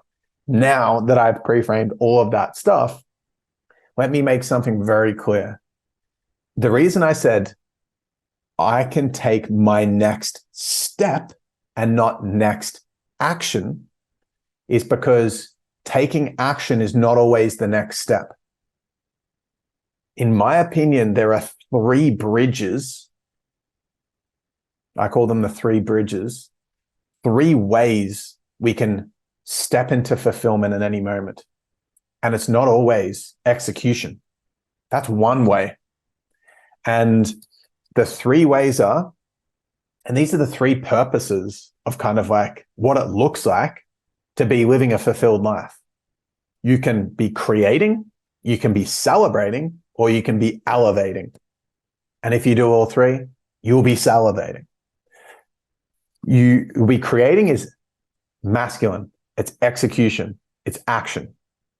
Celebrating is feminine. It's receiving, not giving. It's receiving. It's experiencing. It is the feminine. And the elevating is the growth. It's the breath work. It's the journaling. It's the healing session. It's the strategy session. It's the coaching session. It's the meditation. It's the internal work. So you've got execute, experience, or explore. Which bridge is needed? Which step is needed? Do I need to give, receive, or grow? Do I need to do? Do I need to be? Or do I need to see what's blocking me from doing or being? Yeah. Do I need to create? Do something masculine, build? Do I need to Celebrate, see the beauty in life, pause, receive, go for a beautiful, gentle walk on the beach, lay in the sun, watch a show, read a book, do something that's leisurely. Yeah. And enjoy the beauty of that. It doesn't always have to be leisurely. It could be do downhill mountain biking. It's whatever. It's a massive aspect of the opportunity. Because again, we're here to evolve and experience. We evolve externally and internally through creating and elevating. But we also are here to experience, which is receiving, which is beautiful. It's a beautiful aspect of life. And oftentimes people get overly encompassed intellectually with one of these three bridges, one of these three paths, one of these three types of steps. So like, do you need to give, receive, or grow? So the way that I discern, like I can take my next step. First, I need to discern what it is, and then I need to take action. Be courageous. It always takes courage to return back to the heart. It always takes courage because the head is resistance to it and you're feeling fear because it just wants to control and be in the familiar, and you're transcending that. And to transcend it, it takes courage. So to live in your heart, live your most fulfilled life, constantly requiring courage. And I believe that you can access the courage required for your next step. You may not have the courage to do the 10th step because it could be too far away from your comfort zone, too far out of your comfort zone. You might not be able to stretch and hold your nervous system there to be able to enable that to happen. But you can do the next one, right? But it's going to take courage for you to give. It's going to take courage to do the Facebook Live, to go and set up the company with the accountant. It's going to take courage to have that difficult conversation in your relationship, join the gym. It's going to take courage to submit an application for a home loan. It's going to take courage to buy a property. It's going to take courage to do those execution-based giving masculine tasks. But it's also going to take courage to say, you know, what I feel I need right now is to lay on the beach, is to go for a walk. It's to rest and listen to music. That also takes courage, because if your head's attached to trying to get somewhere and doesn't feel like you deserve it, or you have the time for it, or what if this, or what's that person going to say? You've got to have the courage to know that the purpose of my life is fulfillment. And I ain't attached to what's needed. I'm attached to doing what's aligned for me to live in fulfillment, which could be to give in a moment. It might be to give, might be to receive, and it might be to grow. If you can't give or receive and you're just spiraling out of control, you're going to need to do something to either emotionally like alchemize, elevate. Right? That's what to grow, to explore what's blocking you, to see what's happening. Yeah, that's why it's do, be, see, execute, experience, explore, create, celebrate, elevate, give, receive, grow. Because that aspect is also important. But when people are just trying to find the way to change themselves and break through internally and do the inner work, they become a PD junkie. If someone's just in it's like the overindulgent, they're just receiving all the time, then they're just like addicted to pleasure. It's like the princess or the what's it called? Let's just call it the entitled person. But then if someone's executing all the time, they're the workaholic. It's like, we don't want to be the workaholic. We don't want to be like the hippie. And we don't want to be like the PD junkie. It's always trying to change themselves. And it isn't actually forward progressing in life, in their purpose, in their creations, and putting their art out to the world and getting to enjoy the fulfillment that comes with that.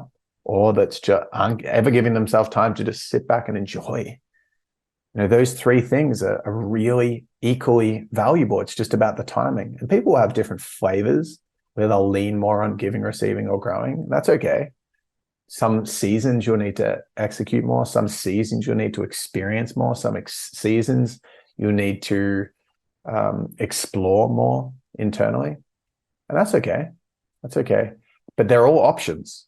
So when I say I can take my next step, I say, well, which bridge is needed? What step under that category of the bridge, and what's the next first forward move? That's what I do. So let's say, for example, I get off this podcast. This has been a big podcast. I might go, which bridge? I feel like I need to receive. Okay, well, what step? How am I going to receive? Well, I might just lay and listen to some music. Okay, cool. Well, what's next? Walk towards your phone or go grab your headphones. Boom. Done. I can take my next step. I can do that. And the only reason it becomes relevant to then check back in with what your next step is when you've become aware of the fact that you're in your head.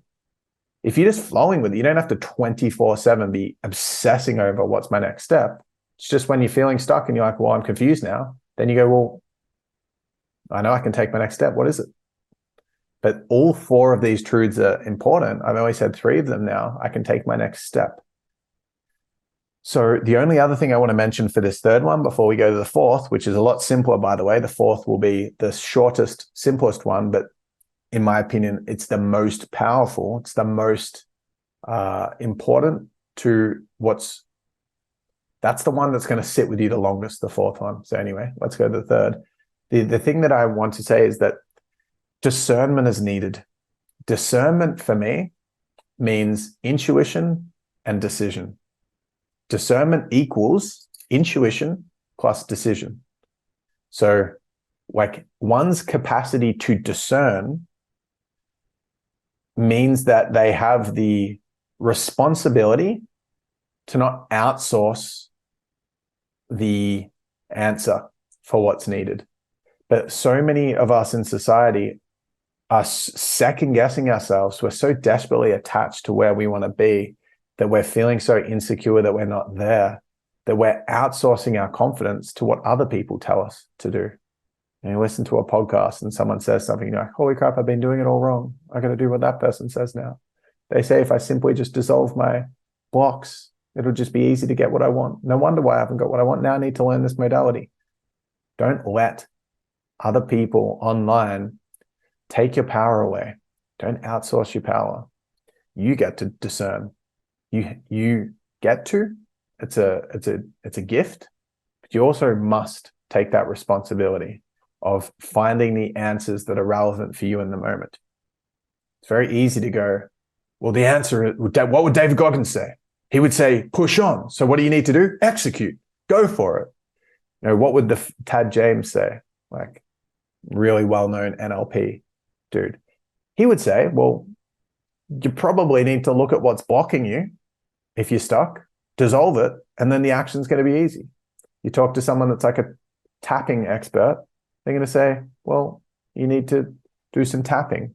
You talk to someone that's like a somatic release expert, they're going to say, well, you need to feel into what's present for you and understand what the feeling's trying to teach you and then go from there. You talk to someone that's like a successful businessman or woman, and they're going to say, well, you're probably just avoiding taking action. So figure out what you need to do that's going to be most productive, leverage your time, stay to your strengths, what's going to generate the greatest revenue, and do the shit. Stop wasting time. So you get all these different people, and you speak to people that are all about presence and all about enjoying life. And they're going to say, well, why are you even doing any of this? Why does it matter? Go enjoy some time in nature. These are all relevant. It's just when we intellectually attach to one of them as the way of being, the right way, then we're not able to take the responsibility and have the power of discerning what's needed in the moment, which is always changing. So we always need to re-access that discernment. And to access discernment, we need to decide what's needed for us. And to decide, I'm going to just suggest that we use intuition. Intuition can be summarized as having a knowing. You know, when you're just like, I just know I'm not meant to do that, it just feels off. Intuition doesn't have to be some fancy, magical, spiritual thing. It's just like you're knowing. I can take my next step. You know what the next step is. If you feel it's right and you're like, yes, that is what I need to do. That's the one. That's your intuition. Lock it in, baby. Let's go. That's it. Decide and then execute the courage to do it. Have the courage to take the day off. Have the courage to book in that trip. Have the courage to do the emotional release or the breathwork session. Have the courage to journal. Have the courage to meditate. So difficult. It takes so much courage to meditate because you're actually being confronted with death, because meditation is a way of ultimate surrender and letting go. And you're practicing dying from your head. You're surrendering your head. You're temporarily subduing the ego, which feels like death. So that's why it's so difficult to sit still, because you're letting go, and dying is letting go. So you're practicing dying. So anyway, it takes courage to do that. It takes courage, but also it takes courage to execute. Absolutely it does. It takes courage to do the Facebook Live, or reach out to try to get on the podcast, or do the Facebook ads, or hire the person, or approach the sexy one that you want to get to know. It takes courage to do all these things. It takes courage to go to the shops and cook your meals. It takes courage to clean your house. Like, all these things take courage. There's resistance to it because you're scared of doing it, because your body's trying to control you in another way and keep you safe, keep you comfortable. And it takes courage to embrace aligned discomfort. Yeah. I can take my next step. You can take your next step. Not you can do your next execution or action. You can take your next step. And it's always going to be discernibly different. So you get to be the master of what's needed for you. That's a truth. That's the truth, that you can take your next step. How often do you forget that? You forget it most of the time. And therefore you're procrastinating most of the time. You might have been avoiding doing Facebook ads in your business for 3 or 4 years, just saying, I can't get clients, I'm not a good enough coach. When you connect in with your next step, it might be to reach out to some potential people, or it might be to that. And then, like, boom, you're a third of the way through your day. You did that next step and you've got some prospects coming in. It's like, you can take your next step, but when you forget that, you're completely paralyzed, because your head has pulled the trump card that it knows is going to completely block you from making progress. Completely block you. Sometimes the resistance of receiving and experiencing, when that's what's needed, is actually blocking you from making progress in your purpose.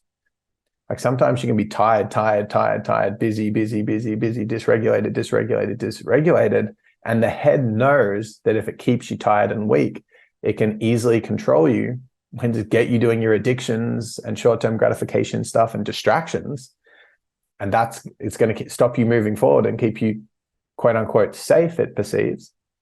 And so sometimes actually resting, allowing the emotions that are coming up, moving them, being with them, and restoring and rejuvenating puts you in a state of greater regulation, where you're actually like, okay, now I know what I need to do to take action to move forward. Sometimes the receiving is blocking the action. So I can take my next step. It's such an important reminder, because you'll forget it. You'll forget it so often, because head hypnosis is so intrusive. It's almost impossible to get around if you don't have some kind of intervention strategy. The 4 truths, the truth checks, are interventions. They are ways, unlike Eckhart Tolle said, which I love Eckhart Tolle. I think he's so damn wise. But you just have to wait till you come back to awareness. I don't know if you have to wait. I think if you can put the habit in of checking in and reminding yourself of the truth, you can feel really inspired by what your heart really desires, your true desires, feel connected to them, detach from the head's attachments. You can feel amazing for where you are. You can get clear on what's needed next, which is not always action. It's not always courageous action, massive action.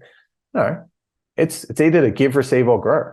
It might be, you might need 2 weeks to receive. That's cool. I'm not here to police you and say, oh, you're copping out. I'm not a school teacher. I'm not the average coach that's always trying to say you're playing small. No, I don't believe that. I think you're perfect where you are. And I think you get to be the leader to discern in your heart what's needed next. I can take my next step. I can take my next step. There's a lot more in these 3 that I've said so far in terms of how to practice.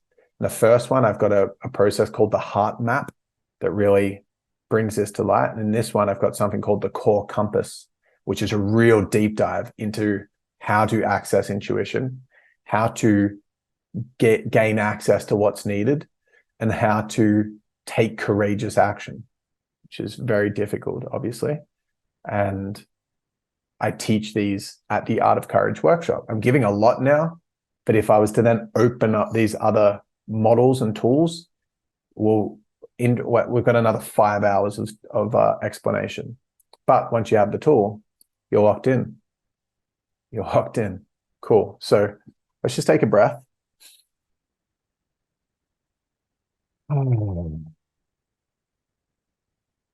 We've gone through a lot so far in the first 3 of the 4 truths. And the 4th one is the ultimate truth. The 4th truth is the ultimate truth. The 4th truth is, drum roll please, fulfillment is now. Fulfillment's now. Fulfillment's now. Fulfillment is now. Fulfillment's here. Fulfillment's here and now. Fulfillment exists right now. And the truth behind this truth, like the essence of this truth, is that there is never going to be another time. I touched on this earlier, but I'm going to double down on it.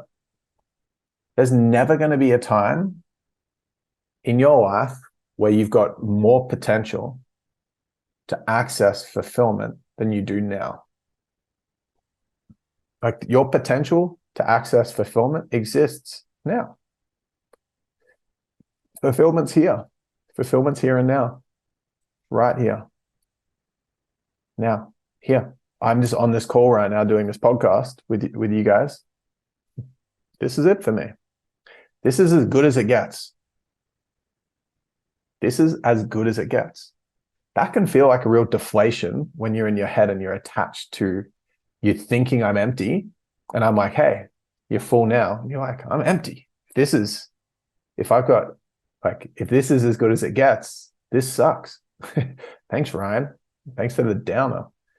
But I'm saying you've got access to fulfillment in this moment. If you're stuck in your head's attachments, you're not accessing it. But you've got the capacity to right now. You do. You do. I honestly believe this. I know it's the truth. I know that, again, if I get to a point, which there's a great chance that I will, where I've got millions of followers and I'm teaching the stuff that I love to talk about, which is this work and whatever other wisdom I have and acquire over time. And I'm doing it in front of millions of people and all this stuff, which for me is the kind of stuff that excites my heart and my head. I don't get transported to a new reality, like a new body. I don't just ditch this human body and then I get like human 2.0 body. It's the same thing. I've got the same brain, got the same heart. Like, yeah, sure, it's changing all the time. And, our body we have a completely new body every 7 years because things get regrown and replaced and whatever. But I'm like, I really want you guys to understand, because this truth for me, I've been cementing my understanding at a feeling level and conceptually for a long time. I remember once the message that my spiritual teacher, Laura Poole, who taught me to meditate like 6 and a bit years ago, she was always saying, like, why do you need to have this business success? And when I started there, I had a large business. Why do you need that? Why does it matter if you are there this week or not? And I was so attached to working every day. And I remember she challenged me to have a week off once as a spiritual growth project. And it was so difficult for me to come to terms with the idea of having a week off, because I was so attached to the status or significance of being a certain thing, because I felt so insecure for where I was. I was operating with so much assumed lack of worth, but I didn't know that it was a blind spot. I was in massive head hypnosis. But now I honestly believe that here in this room right now, this is it. This is as good as it gets. What's wrong with that? That means I get to enjoy this moment right now. I'm here doing what I love. This is it. This is it. I'm not going to get an upgraded body when I succeed more. It doesn't even matter. One thing that I've been thinking about recently, which is a cool thing that I guess I haven't given myself or my journey enough credit for, which is really cool, is the last, I'm going to say 10 years of my life. Like I've had the capacity to make as much money as I want, really. And it's not been a journey of, but how do I make it? And how is it possible? Like I broke through on that when I was 18. I'm 31 now. So I've financially been completely safe and set since I was 18 because I was cold calling business owners to sell them websites and found my way in business at a young age through lots of courage, sure. But I can tell you, like I know a lot of you guys, I just know most people in this space think that their life will be better when they have more money. Whereas like, I can just tell you as a fact, it's not going to be. It's not going to be better. It's not going to be better when you have all this money. It's not. I've had it. I have it. I have a great investment portfolio right now. It's not going to be better. So my game for the last 10-ish years has been not 10-ish, 6-ish, because I was playing for as much finances as possible prior to 6 years ago within my purpose business, which was a coaching business, but it wasn't fully attuned for fulfillment and passion and alignment. It was attuned for, it needs to be aligned, but I want to go as big as possible. So that was the primary drive. Whereas the last 6 years, I've had the capacity, and I still do right now. Again, I know what I need to do to make fast money in what is still aligned, like not aligned, but something that would be objectively service-based. I can still serve people and make a ton of money right now, more than what I'm making right now doing fulfillment coaching and courage coaching in a way. But I know that my greatest service is in this, which therefore means my greatest fulfillment is in this, even though I'll make less money. So I've been playing the game of like, what's the most aligned thing?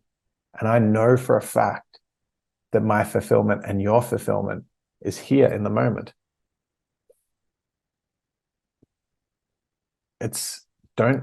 Please, please, please don't dismiss the value of this point because you've heard it before.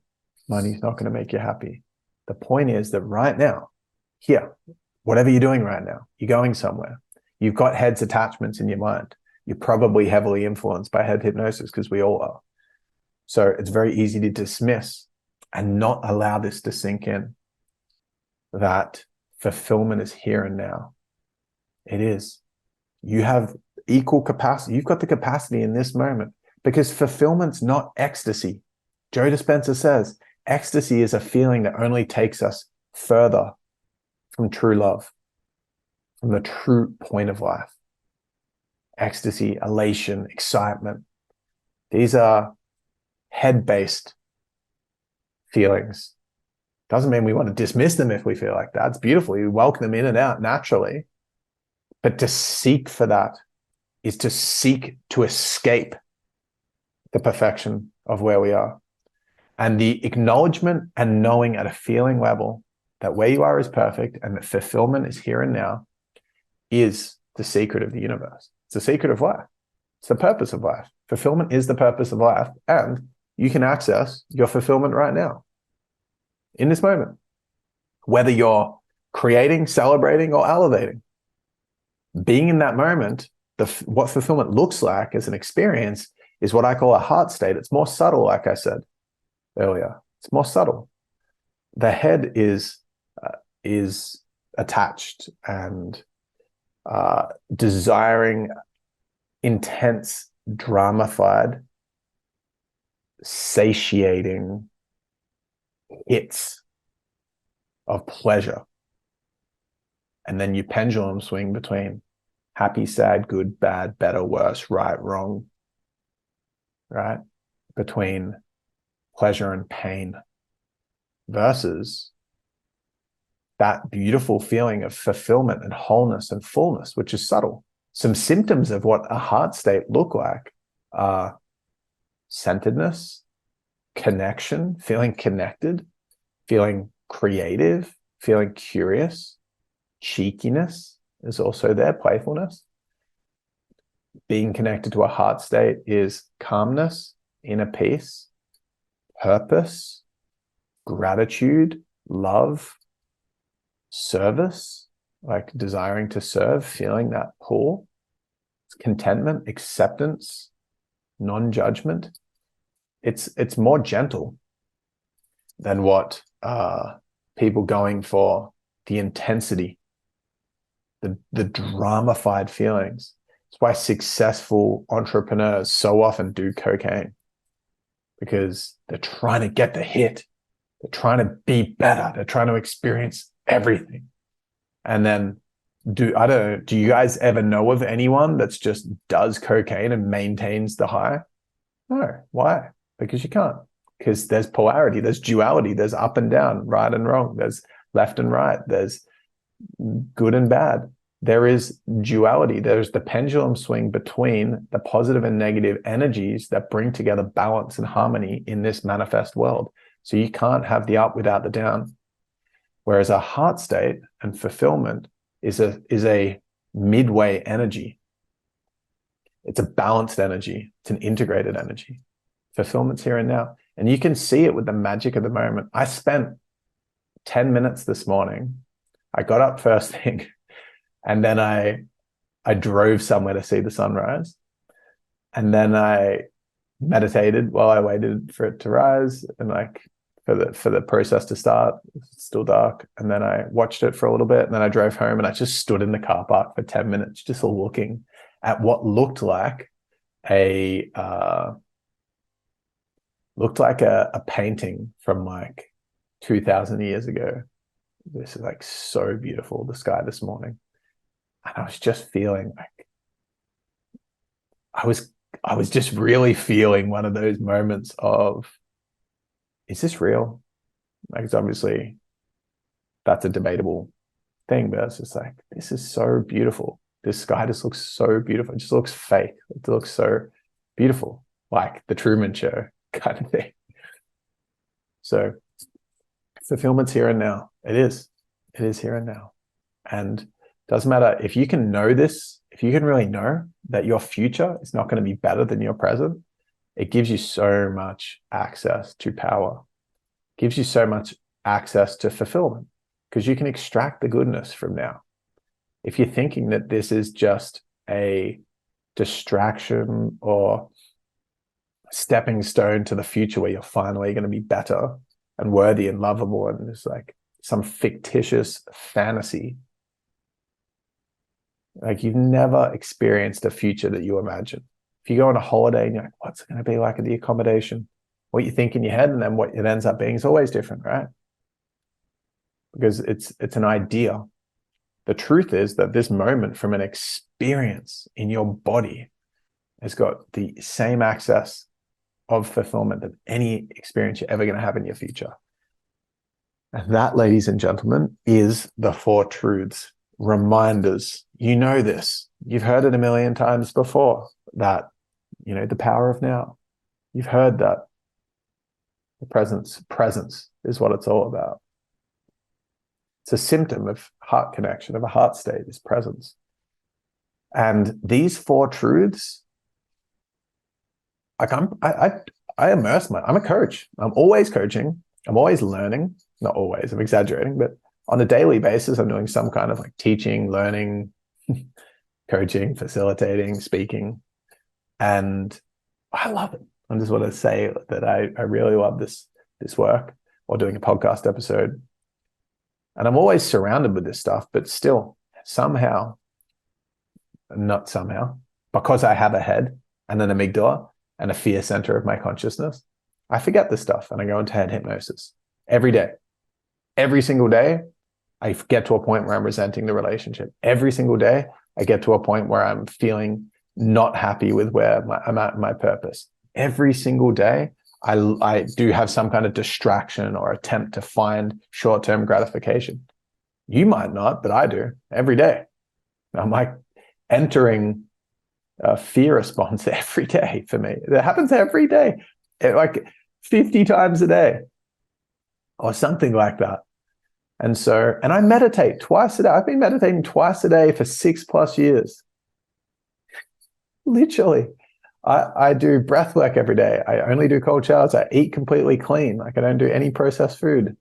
I hydrate heaps. I have a beautiful night's sleep, and I'm on purpose, and I'm financially set, and I still slip into head hypnosis every day. It's trying to keep me safe, but it is crashing the party of the beauty of fulfillment. And I need this practice to be reminded, not taught, reminded of the truth. To stay empowered. Stay empowered. Connecting to these 4 truths will keep you empowered on a daily basis. If you're learning like the hustle pays off eventually, like keep hustling because it's going to pay off, and that's one of the truths you're living by, you ain't going to stay empowered. You're going to be an up and down like a bloody yo-yo. You're not going to stay empowered. If you're trying to live from the standpoint of like, I need to break through. And once I do this internal work, it's going to make it easier. You ain't going to stay empowered because you're thinking that you got all these rules for what you need to create a reality which you think is going to be better than where you are. So you're always going to be disappointed because you're always accessing lack consciousness. So this is how you're going to stay empowered for the rest of your life. It's kind of a little bit of it's almost a buzzkill. It's like, hey, guess what? You implement this practice and you really feel the truths. You do this daily, 4+ times a day. You've arrived. Congratulations. You've arrived. It's like, show's over, game's over. And I could say, oh, then it gets boring, but it doesn't. Because then you're constantly being met with the next courageous aligned step, which keeps things exciting. The universe continually throws you opportunities, aka challenges, in order to learn to love yourself, alchemize either emotions or judgments or attachments or fears, to keep you learning to love more unconditionally and experience more fullness and move back to the state of oneness that you originated from. So the growth journey ain't going to stop, but this perspective that you carry through the growth journey will allow you to stay empowered. Stay empowered. So what I recommend doing is I recommend writing these down. I will end up having designs for screen backgrounds, screensavers, and stuff like that. And I'm actually going to create an audio reminder of the truths that you can listen to with nice music in the background and have a guided activation to connect with these truths. And I'll do it. This is things that I will have, where you have multiple lengths. You can do a real quick one for a couple of minutes just to really be reminded of it. And you have a 10-minute one, and then like a 15-minute, 20-minute one. It's more of an activity that you do. And they will be there. And a book will be written on this that will go way more extensively than I did in this very extensive podcast episode. But I suggest writing these down and putting them next to on your bedside table.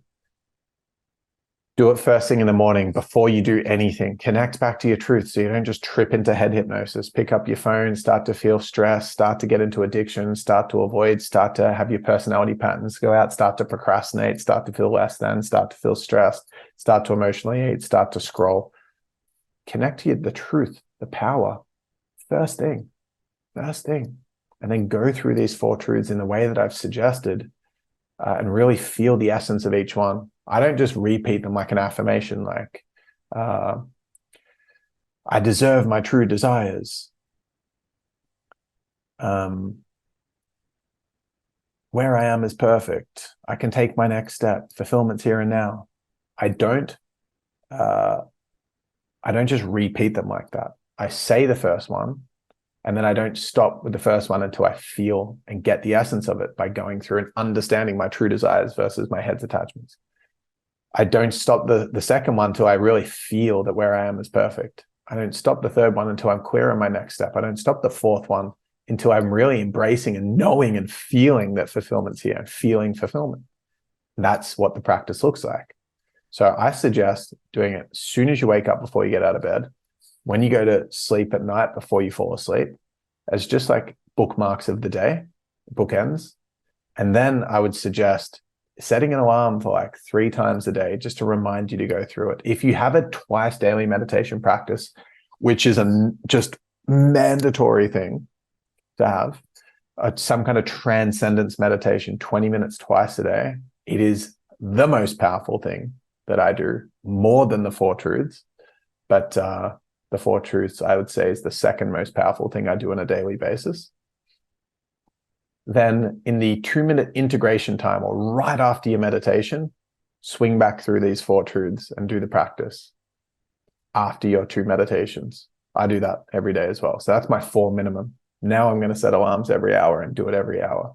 See if it makes a difference. It could be overkill, but I definitely do not find the 4 a day overkill. I find, if anything, I could use it more because I forget, because head hypnosis is so strong, because it's 2.5 more times powerful than our heart, because we're wired that way, because we're wired for survival, because we used to live in the wild. Yeah. Cool. So if you got to this point, epic job, because this was a big podcast episode. And if you haven't reached out to me, we haven't connected yet, please reach out to me on Instagram at @TheRyanMagic, or email me, ryan@ryanmagic.com. These episodes are also on YouTube if you want to get the visuals and go through it on YouTube. And come along to my workshop. I have one main offer. I do one-to-one coaching. Awesome. If you feel called for that, reach out. My main offer that teaches all of the wisdom and the amalgamation that goes 100 layers deeper than what I went through on this call, into the real depths of how spiritual, emotional, and material landscapes of personal growth intertwine together, and how to live your most fulfilled life moment to moment, how to navigate fear and be courageous. The Art of Courage workshop is that. Please come along. I would love to teach you if you feel the call, if you want to go deeper, if you want to master your approach to life. This is it. Once you've got it, you've got it. You've got it. And in the meantime, use the 4 truths. I'm going to over and out. I can't wait to see you guys in the next episode. Love you all. Thank you so much for tuning in. Peace.